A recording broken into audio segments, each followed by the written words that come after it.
businesses that happen to have bad business practices or worse than bad business practices that actually try to misrepresent things and rip people off.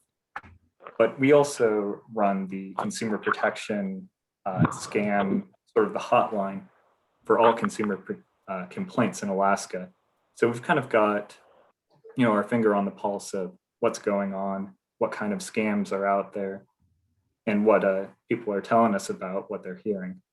So that's most of what I'll be able to present on. We'll be able to give you some sort of common sense advice about what to do to reduce robocalls, what to do if you feel like you've been scammed. But of course, I have to disclaim that, Ginger and I are not financial advisors, and we can't give you legal advice on any, particular questions either.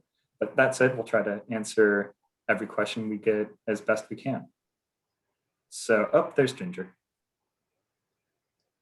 Ginger, can you show your video, or can we hear you?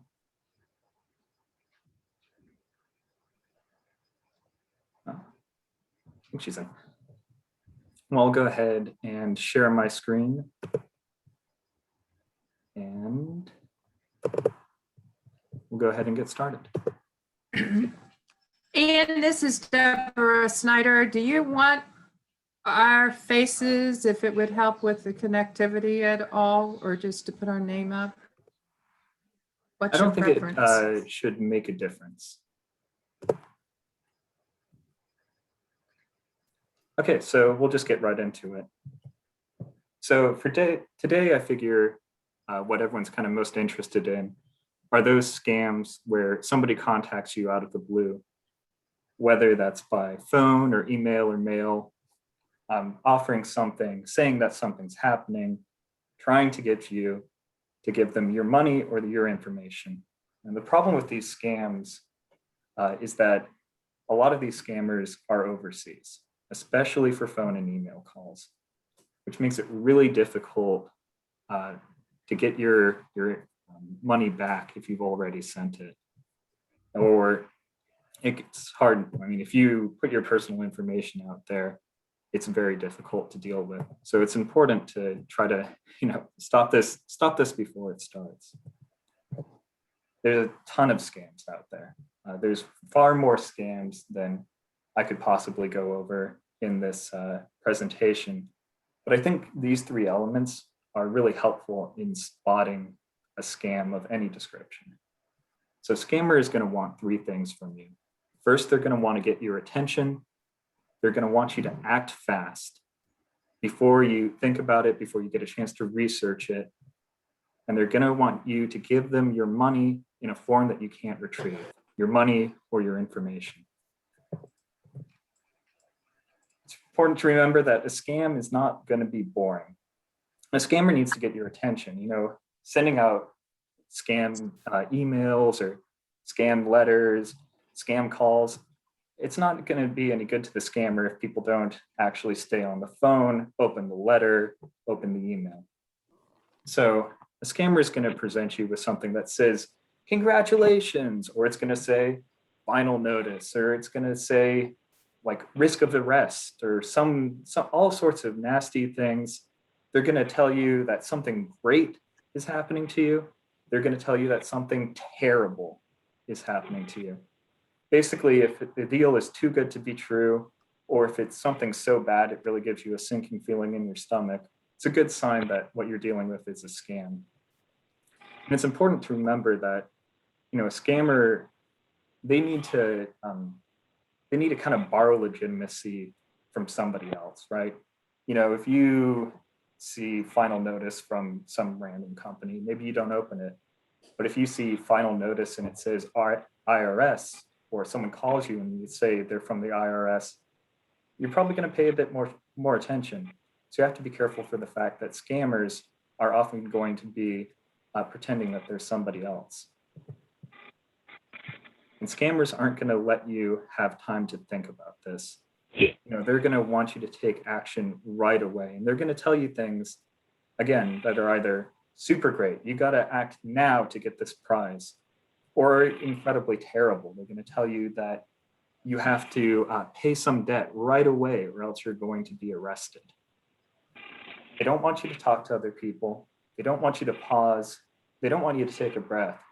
They want you to act right then. And sometimes scammers will say, you have to stay on the phone with me, especially if they're impersonating a government agency. They'll tell you, you can't hang up. And that's because that way they can control you.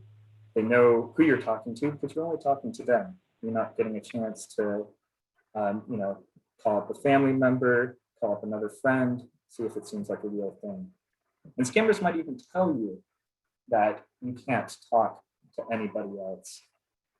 They might tell you that the prize that you're going to win, it's secret, it's hush hush, or that there's some investment opportunity that it's exclusive and we don't want other people knowing about this.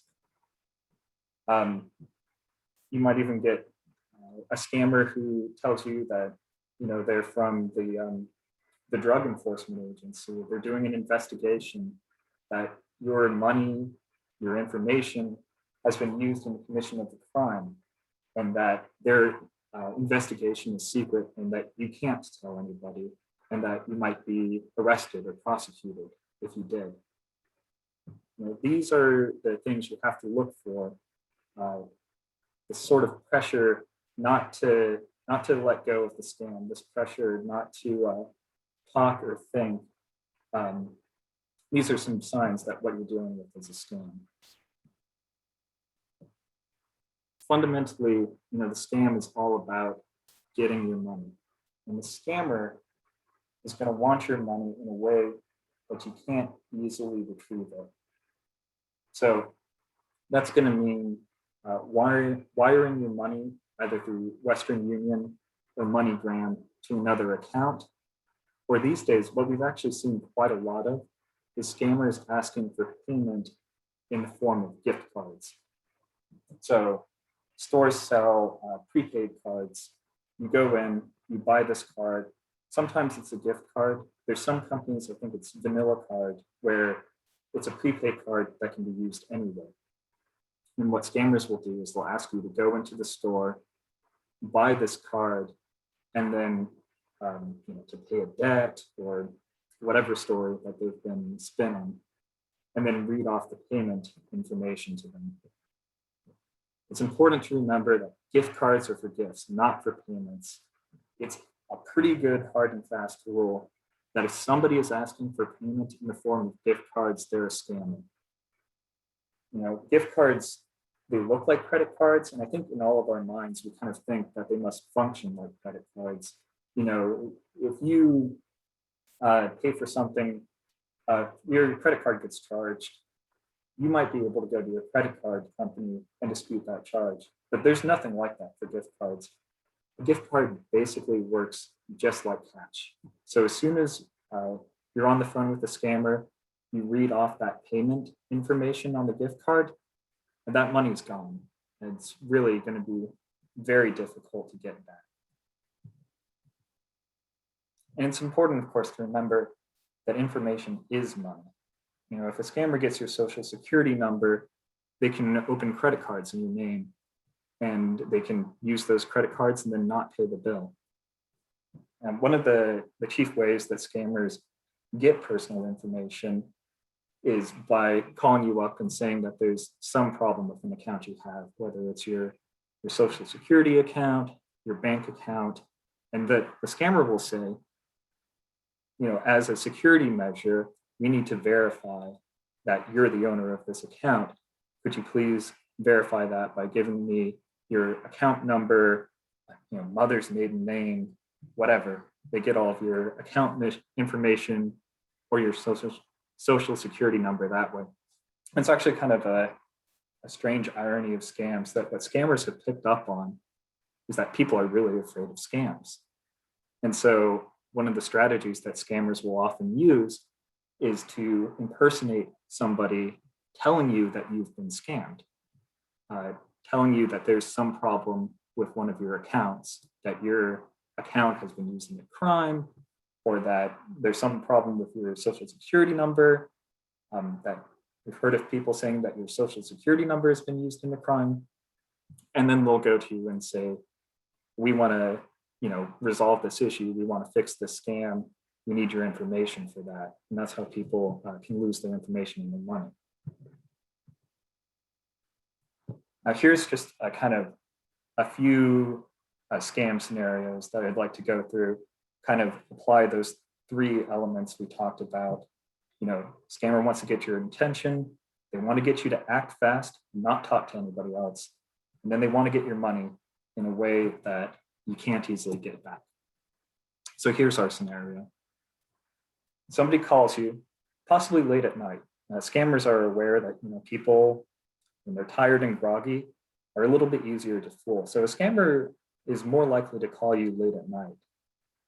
Somebody calls you claiming that they're your grandchild or they're some relative of yours. Maybe they even have some details that that are true about your grandchild. Something's happened. Maybe they've been arrested and they need your help right away. Maybe they're in a foreign country and it sounds kind of like they need a bribe for a policeman or something like that. But for whatever reason, they need you to wire money to a particular account, or they need you to go to the store, get one of these prepaid cards and read them the payment information. And they'll tell you, don't tell mom and dad, right? So those are all of our elements there. Something really bad has happened. They're getting your attention. They need your help right away. They're telling you not to tell other people about it, people that would be able to tell you that maybe this is a scam. And they're asking for your money in a way that you can't get it back.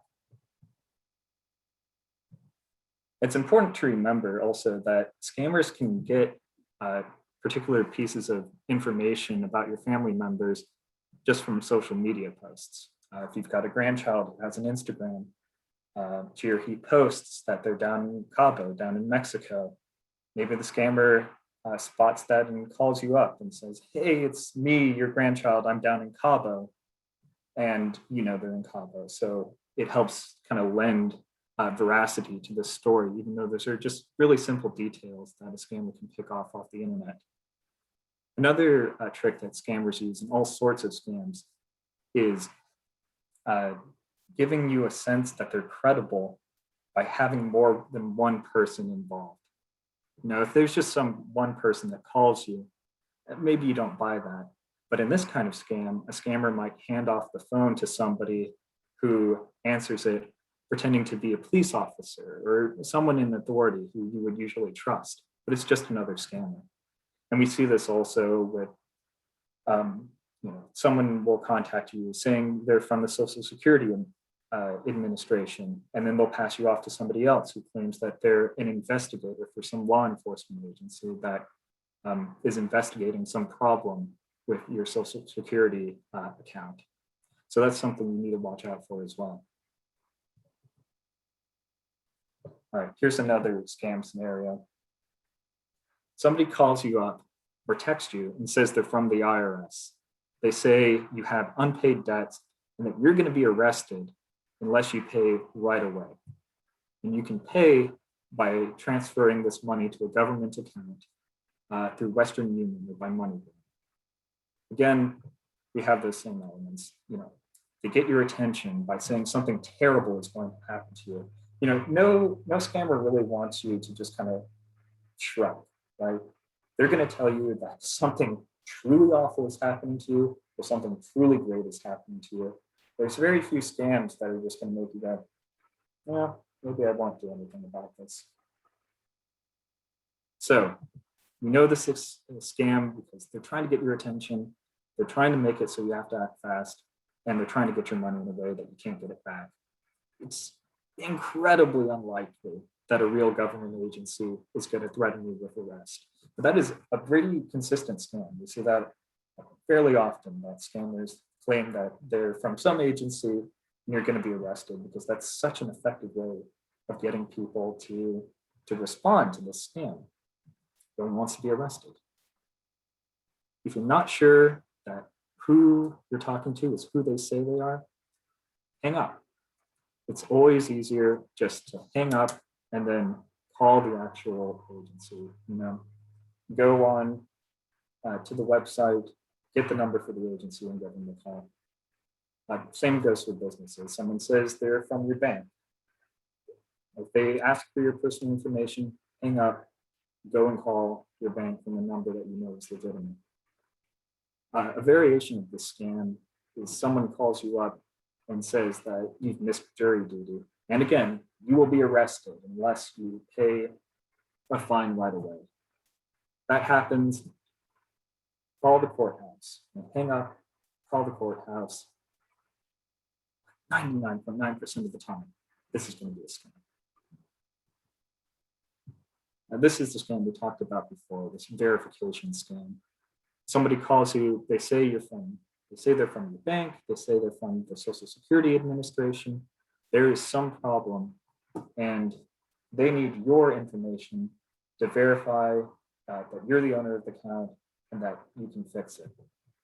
This is, of course, just another way to get your information. A bank is not going to ask for your account information to verify that you're the account owner. So again, you should hang up and then call your bank directly. Now here's another variety of scam. All those scams we talked about that happen over the phone, some of them just as easily happen over email or through the mail. Now this phishing emails, it's just kind of a funny term, but it basically just means email scams. It means emails where they're trying to get personal information from you, whether that's information for your bank accounts, your social security number. One of the things you have to remember with phishing emails, and this goes for text messages as well, is that links on these emails can install malware on your computer, can install viruses on your computer. Now, more likely that's not the scam that's being run. More likely what that link will take you to is a spoofed website.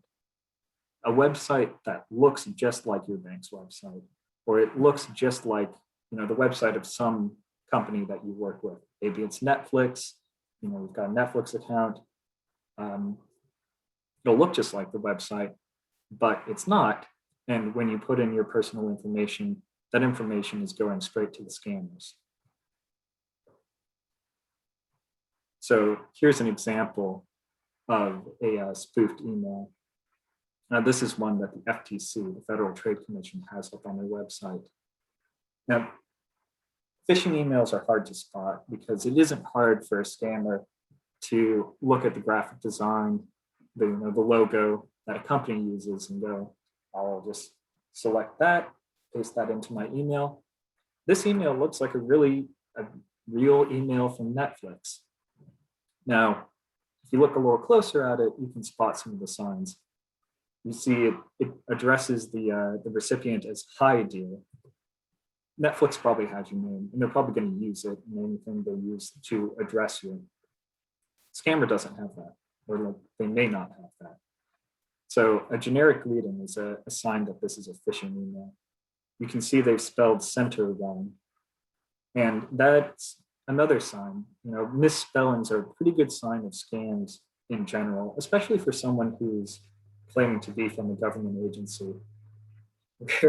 Speaking of someone working in a government agency, we try to do a good job of making whatever we produce professional and spelled correctly. Although I think most of my spelling's right in this. I hope I'm right. Anyway, you have to, if you start seeing things from someone who claims that they're an investigator from the IRS, but they've spelled basic common words wrong in their text messages to you. Well, for one, people from the IRS are almost certainly not going to be texting you. But for two, people that claim to be from representing some big company or some government agency, misspellings are going to be a pretty darn good way to tell that what you're doing if it's a scam, it's not the real agency. And again, if you get an email and it's suspicious, it's no big deal. Don't click the links. And then if you think there's something that you need to, that it may be real, call the company. Same thing, like I said, with text. Some of you may even think that this text is familiar. I got a similar text, I think just back in October. It says that a FedEx package is waiting for you. It gives you a tracking number, which of course is fake, but it's just another trick that scammers use to make it seem like that it's real, right? And then it gives you a link. Now that link, it may install viruses on your phone. Don't click the link. It may take you to a website that is fake, and it gives you all these opportunities where you need to put in your home address, and then maybe you need some backup payment information. Always a good choice not to click the link over a text or email that's suspicious. And in general, it's a good rule that if somebody contacts you, that you should not give personal information to them. It's perfectly all right to go and call a company and give your personal information over the phone if you know who you're talking to. But when you don't have any way of knowing that you're talking to who you think you're talking to, other than their say so, it's best just to hang up, call a trusted number, and then work through any business arrangement you want to have that way, just to be sure. Now, here's some really basic tips for avoiding scammers. The best way to avoid scammers is not to talk to them. Don't answer calls from numbers you don't know. I mean, it seems to me like if it's something that's important, they're going to leave a message. But scammers won't leave a message, not usually. They'd rather move on to the next person and see if they can get that person. Don't open emails from people you don't know. And especially if you're unsure and you've opened the email, don't click on links, because links can install viruses onto your computer. And don't respond to text from people you don't know. So if you're getting a lot of spam calls, the scammers keep track of numbers that people actually answer.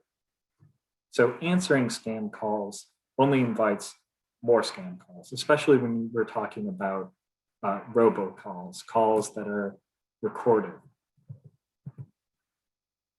And again, here's my two biggest tips for verifying and not getting scammed. Never give personal information to someone who calls you and you don't know for sure who they are. And always just hang up and call that person or that government agency directly. Ginger, are you on?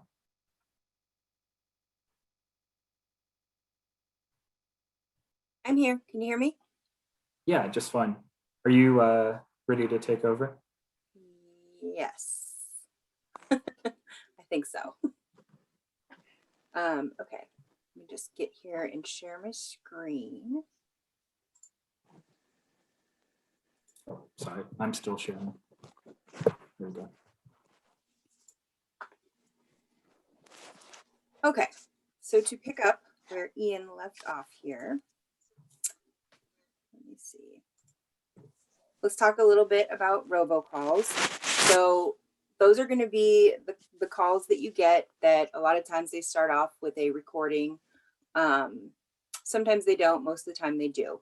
So there's a few things that can be done to reduce the amount of these calls. The first being that you can sign up for the Do Not Call list. This is available on the FTC website, or you can go to donotcall.gov.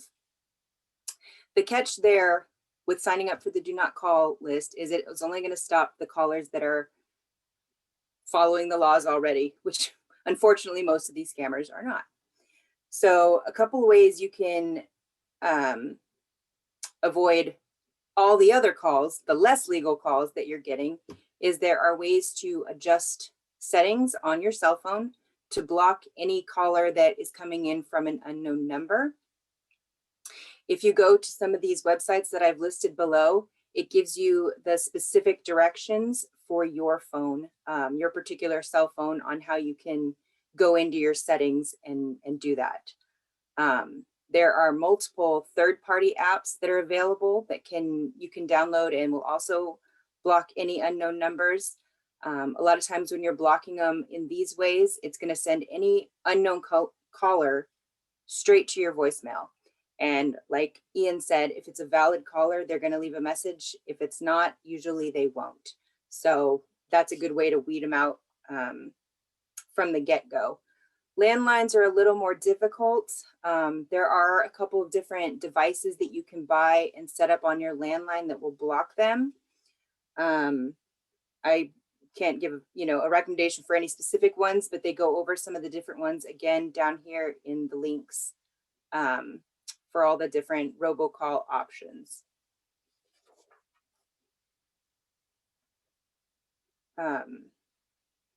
Also, you can just not answer the call.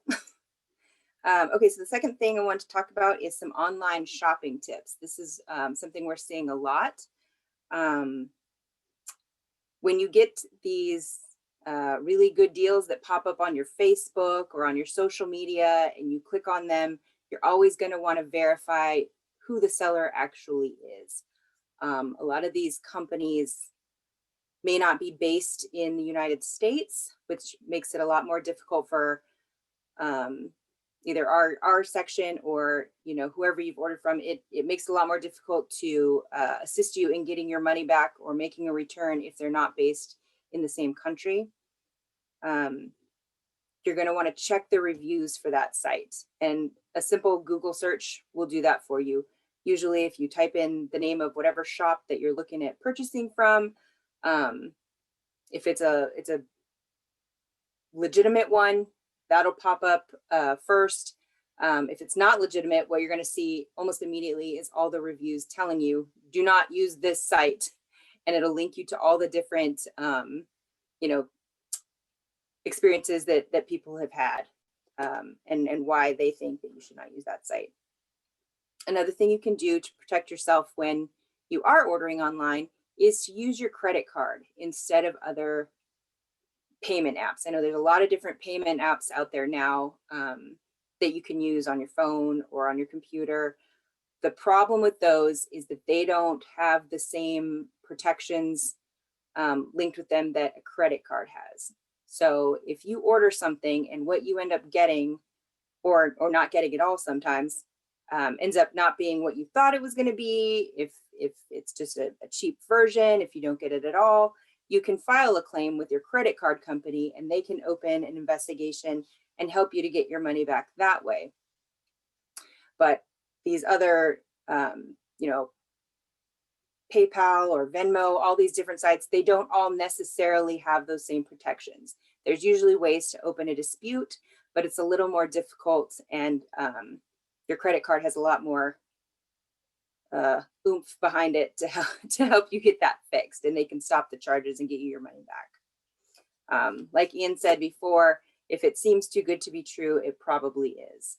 I know a lot of those sites show you the same things that you can get on a legitimate site, but shows them, a lot cheaper for whatever reason. It's because that's probably not what you're actually going to receive.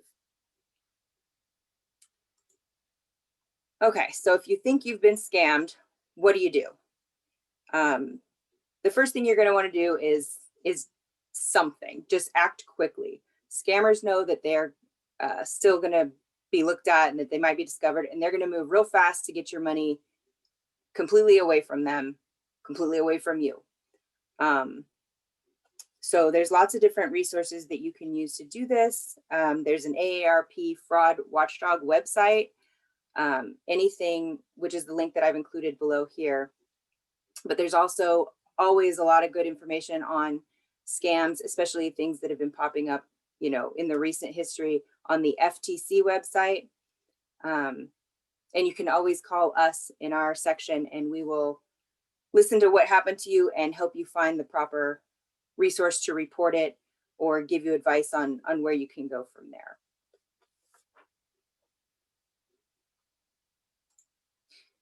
If the problem is that you've already given scammers a gift card, and I think, Ian, did you cover this one already? I may have missed it. Maybe just a little bit, but yeah. So basically, if you do give them your gift card information, if that's what they've asked you to do, you want to contact the business for whom the gift card was for immediately. There's usually a number on the back of the card. they might be able to cancel the card or intercept any orders that were paid for. And in that case, sometimes you can get a refund. It's not guaranteed, but once in a while, you can get there fast enough that they can save your money on your card. You can contact the store you bought the card from. This doesn't always work, depending if you go to a store and buy a gift card that's for a different store, that's not going to help you a whole lot. But if it is the same store, that can be helpful. And then you're going to want to report the fraud to the FTC, and you can report it to our office as well. I would recommend reporting it to the FTC. They have a link for frauds like this, except that their link, if you report it within there, it's called the IC3 website, that instantly goes to law enforcement, federal law enforcement. And they have a lot more abilities to stop some of these scams that are coming from other states, other countries than we can. And their window is usually about 72 hours. If you can get them that report within 72 hours, it's a lot more likely that they'll be successful in getting some information, maybe helping you get part of your money or all of your money back. But the important thing is you do have to report it pretty quickly after it's actually occurred. Some different resources. If you have been a victim of a scam, you can file a complaint with our office. You can file a complaint with the Better Business Bureau, or you can file a complaint with the FTC or FCC. And I've included some numbers here for some of the more common scams and frauds, places that you might want to report it if that's something you're looking to do. The Social Security Fraud Hotline, it's not so much for reporting necessarily if you get your Social Security number stolen. It's more for if somebody calls you impersonating Social Security and telling you that your number has been stolen, or asking you for information about your number, trying to get that personal information. If you're going to call and report that to them, the best thing is to try and get the number that they've called you from, get as much information as you can, and you can report it at the 800 number, or you can report it online at the link that's included there. So what do you do if your personal information has already been compromised? Well, there's a couple different steps depending on the type of information that they've gotten. If it's your bank account or your debit card information, you are going to want to notify your bank immediately. Depending on the situation, you should probably make a police report. That's going to depend on how they've gotten your information, though. You're going to want to close out any cards or accounts that have been compromised and reopen new ones, and monitor your account activity regularly for any fraudulent or unauthorized charges, which is honestly something you should probably be doing anyway, because you're not always going to know if your personal information has been compromised. So it's best to just make a habit of just checking it out when you get your statement, or going online every month or so and just reviewing what's been added or paid for on there, so that you can catch things early. If it's your computer information that's been hacked, if somebody's gotten into your computer, you're going to want to change your passwords and your logon information for anything, especially things that you have where you have your passwords saved in your computer. Definitely get those changed. Try to choose a password that is not easy to guess. You know, don't use birthday, your pet's name, things like that, because that's all things that hackers and scammers can figure out a lot of the time just from your social media accounts or publicly available information. And you're not going to want to use the same password for multiple accounts. Get yourself a little password booklet or a record book, write all your passwords in there if you have to, but you definitely don't want to use the same password for multiple accounts. If it is a child or a minor under the age of 18, if their information has been compromised somehow, you're going to want to freeze their credit with all 3 credit bureaus. So if a minor, if you call the credit bureaus, they really shouldn't have a credit report. There should really be no record of them in there, because they're not old enough to have a report. So calling the credit bureaus, freezing that child's credit so nothing can be opened in their name is really the best thing you can do. And sometimes you are going to have to go a couple extra steps to verify that you're the adult or guardian that is allowed to do that. But there are specific guidelines on how to do that on the different credit bureau sites. And so this is one for generally if any of your personal information has been compromised. So the three major credit bureaus, Experian, Equifax, and TransUnion, you're going to want to report it to all three. And you can freeze your credit if you're comfortable doing that, which means nobody can open up anything new in your name or with your information unless verification steps are taken. So that's a good thing to do. Also, and this is whether you've been compromised or not, it's generally just a good idea to pull your free credit reports annually and go through them and make sure that you do recognize all the accounts on there, that they do belong to you. There's no mortgages in your name in another state or credit cards that have been opened. It's just a good practice to do in general. And again, monitor your credit card and your bank account information regularly. Also PayPal, Venmo, any pay apps that you use, keep an eye on those. And that will help you not just for monitoring, whether everything is authorized, but that's a good way to remember, oh, hey, I forgot I subscribed to this, 6 months ago and I'm still paying for it. Maybe I should turn that off. So also a good way to keep an eye on those kind of things. So I've included the website here for the free credit report that you can pull annually. And then another great resource for any kind of identity theft is this one at the bottom, identitytheft.gov. And they'll direct you to a lot of different places that you can make reports, get reports, get assistance if you need assistance, anything you need if your identity has been stolen. So that's about all that I had on my section.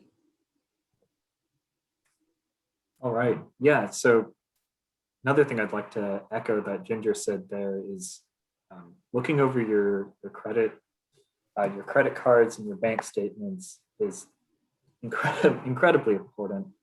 It's amazing how many times we're investigating some issue. We're talking to someone who we think might be a victim, and they're not sure if they're a victim or not because they just haven't been keeping up with looking over their credit card transactions. So I really want to echo that that's important. Another thing that I think I had forgotten to really make a point of pointing out is that you should not trust caller ID. We've gotten plenty of complaints from people saying that someone claiming to be from Social Security called them, and the number on the phone they were calling from was the number for Social Security. It's really easy for scammers to fake numbers on caller ID. So you can't trust that. That's not a way you can verify that somebody is real. And also I should say, I think we can send these slides or at least send this information with all these resources to you, Joy, so that you can spread them out to anybody who would like to have those links. And then if there's any more questions, I think Ginger and I can go ahead and take those now. Well, I'd just like to add that when you mentioned that the phone caller ID might look legitimate, the same thing is with emails. Who is sending the email? It might say it's from somebody but when you look at it more carefully, it will say reply to, and it's a different email. I got caught doing that once. It wasn't dangerous, but yeah, it was definitely different. Yeah, one of the things people sending phishing emails will often do is they'll take the name of some legitimate company and then put some extra word in there that would make perfect sense, but that changes the email address. So instead of getting an email from USAA.com, you get an email from USAA.service.com, and that's a phishing email. Well, and also a lot of times when you get an email, it'll say, from Ginger Bozeman, and it'll put the name right there. But if you actually hover over the email address, you'll see it's something completely different. And that's a really good way to spot them initially, is to just hover over what the actual email address is, and it'll be something completely different.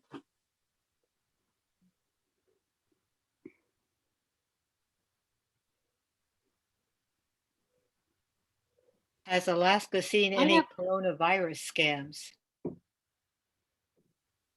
We were really, our section would be the one that would get those. And we've gotten surprisingly few. Actually, I struggle to think of any. I think it's been something that's so much on the mind of law enforcement at the federal level and at the state level. But that said, there are coronavirus scams out there. If people are calling you saying that, they can move you up in line if you give them some money, that's been more of an issue now that everyone can get vaccinated. Maybe that's not a scam that we're seeing so much anymore. But people that are saying that they can get you access to the vaccine, all you have to do is pay a small fee or anything like that, those are all scams. I will say, as far as coronavirus related issues go, initially what we were getting was a lot of price gouging type of complaints, but now it's a lot of unemployment imposters, people trying to report loans taken out in their name with the Small Business Administration, the PPP loans. Those are a lot of what we get now, and those are mostly referred to federal agencies. But those are the bigger kinds that I'm seeing, or that we're getting calls about at this point anyway. Yeah, and coronavirus is an excellent excuse for scammers. Why is there a problem with your Social Security? Because the office is closing down because of coronavirus. So scammers kind of obliquely use coronavirus as this inciting incident that means you have to take action right away.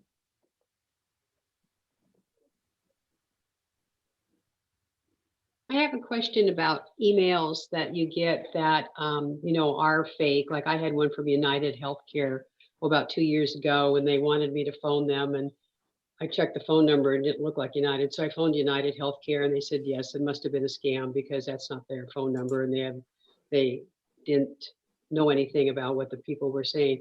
But in opening that email, am I putting myself at risk?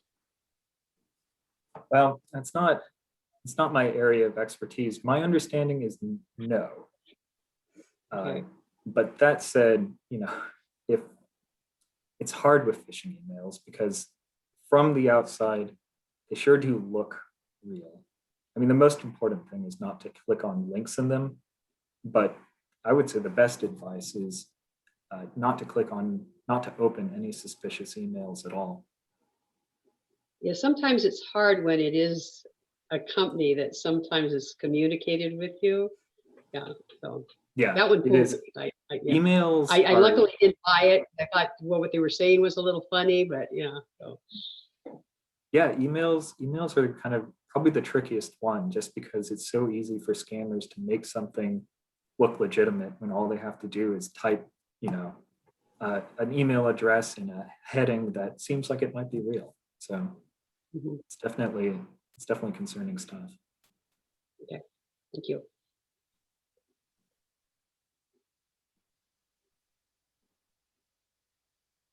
I imagine that things keep you busy all the time, your office.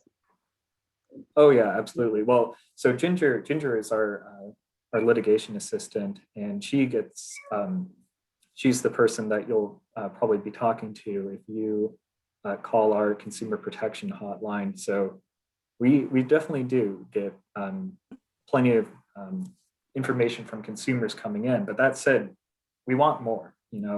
The more we hear about these things, the more effective we can be, the more we find businesses that have bad business practices.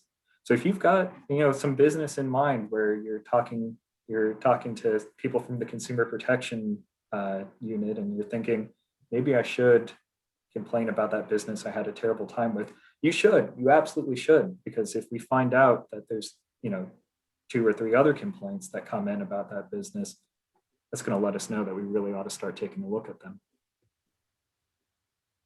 Yeah, I would definitely say shoot us an email or give us a call if you're at all in doubt of whatever situation is happening, because it just helps us more. It helps us recognize the things that are happening more often, and we can refer you if we need to refer you, but we'd rather you call than not. Is there there is a state Better Business Bureau? There is it- is a Better Business Bureau for the Northwest, and Oh. that's the one within that Alaska falls within. That's the Better Business Bureau is good, especially if you want to do a little research before you hire somebody, before you purchase something from a company, because you can see on their website whether this company has had complaints with them, whereas we can't release that kind of information. So they're a good resource on that front, and to, let other consumers know if something has happened. Yeah, I'd definitely say if you're looking at the Better Business Bureau, which it's a private company, it's not associated with any state or federal agency, look for the complaints and don't trust the accreditation grade. So they grade companies, my understanding is, my imperfect understanding is they grade companies based on their responses to consumers. So you can have a company that has tons of complaints, but as long as they respond to those consumers on the Better Business Bureau site, they can still have an A. So definitely read the complaints. Don't just look at that A and go, I'm okay.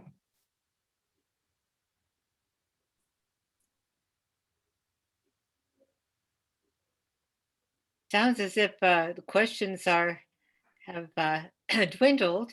Any more? This isn't a question for you folks, but just kind of related for the rest of us. But I discovered this week that Fairbanks Memorial Hospital has a customer or a patient experience office. And if you have any concerns or complaints about the way prescriptions are handled or using the website or anything else, call the main hospital number and be connected to this one office. I talked to the gal there today and was very, very helpful. So I'm sorry, it's not related to what you all are talking about today, but it's sort of related, a place to call if you've got problems. Well, on behalf of Aging at Home Fairbanks, I'd like to thank Ian and Ginger for giving us all this information. It was very, very interesting and helpful. And we have recorded this session, so it will be available for people to go and look at again if they want. Well, yeah, thank